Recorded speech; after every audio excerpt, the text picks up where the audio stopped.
তো আজি আমাৰ ফকিৰাগ্ৰাম কুমাৰগঞ্জ বজাৰত যেটো জগন্নাথ দেৱৰ ৰথযাত্ৰা অনুষ্ঠিত হয় সেইটো ফকিৰাগ্ৰাম কুমাৰগঞ্জ বজাৰৰ পৰা আমাৰ ফকিৰাগ্ৰাম ৰেলৱে লোকনাথ মন্দিৰ যেটো আছে তাতে আমাৰ এই জগন্নাথ মহাপ্ৰভু তাতে আহে সেইটো যে 9 দিন জগন্নাথ মহাপ্ৰভু তেখেতৰ মাসিৰ ঘৰত থাকে সেইটো 9 দিন ব্যাপী আমাৰ এই লোকনাথ মন্দিৰ যেটো জগন্নাথৰ মাহিৰ ঘৰ বুলি কয় আমাৰ ইয়াতে জগন্নাথৰ যি মাহি সেই মাহি ইয়াতে উপস্থিত আছে মানে সেই বৈদিক ৰীতি অনুসাৰে যেটো ৰথযাত্ৰা উদযাপন আমালোকে কৰি আছো সেইটো সম্পূৰ্ণ হ'ব আজি ইংৰাজী 5 জুলাই 2025 সন আৰু আজি 27 জুনত যেটো মানে প্ৰথম ৰথযাত্ৰা হৈছে সেইটো আজি সামৰণি পৰিব মানে ভগৱান মহাপ্ৰভু জগন্নাথ দেৱ সেইটো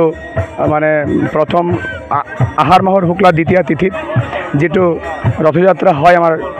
বিশ্বত সেইটো আমাৰ ফকিৰাগ্ৰাম কুমাৰগঞ্জ বজাৰত যেটো হৈ আছে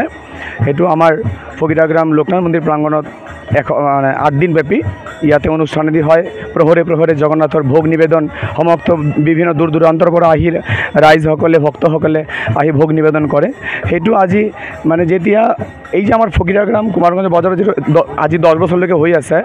আমাৰ মহাপ্ৰভু জগন্নাথৰ যেটো ৰথযাত্ৰা এটো হয় ভক্ত আৰু ভগৱানৰ মিলন উৎসৱ সেই ভক্ত ভগৱানৰ মিলন উৎসৱ মানে প্ৰথম ৰথযাত্ৰাত ভগৱান মন্দিৰৰ পৰা আহি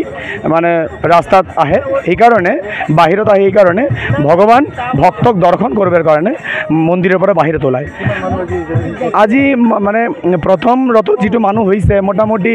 2-3 হাজাৰ মানুহ হ'ব আৰু ভক্ত দূৰ দূৰান্তৰ পৰা আহিছে ভগৱানক দৰ্শন কৰিবৰ কাৰণে ৰথৰ আমাৰ যেটো হিন্দু সনাতন ধৰ্মৰ যেটো একটা সংস্কৃতি আছে জগন্নাথ দেৱৰ ৰথযাত্ৰাৰ যে ৰশি সেই ৰশিটো যদি একবাৰ স্পৰ্শ কৰিব পাৰে মানে আমাৰ বিশ্বাস যে পূৰ্বজনিত যিবিলাক পাপজনি আমাৰ ইয়াতে মানে আমাৰ দেহত বা আমাৰ বংশত আমাৰ থাকে এইটো সমগ্ৰ পাপ খণ্ডন হয় বুলি আমাৰ এটো মনৰ বিশ্বাস সেই কাৰণে আজি আমাৰ এই উল্টা ৰথযাত্ৰা আজি ভগৱান গৰ্ভ মন্দিৰত উপস্থিত হ'ব যাবই সন্ধিয়া 7-8 বাজি যাবগে সেইটোই আমাৰ এটো প্ৰাৰ্থনা কৰো ভগৱানৰ ওচৰত যে জগন্নাথ যেন জগতৰ মংগল কৰে আৰু ফকিৰাগ্ৰাম ৰাইজবাসী ফকিৰাগ্ৰাম ভক্ত বিশ্ব ব্ৰহ্মাণ্ডৰ যিমান ৰাইজসকল ভক্তসকল আছে সমস্ত ভগৱান যেন মানে যেই এইবিলাক ভক্তক যেন মংগল কৰে আৰু দেশৰ যেন শান্তি হয় সেইটো ভগৱানৰ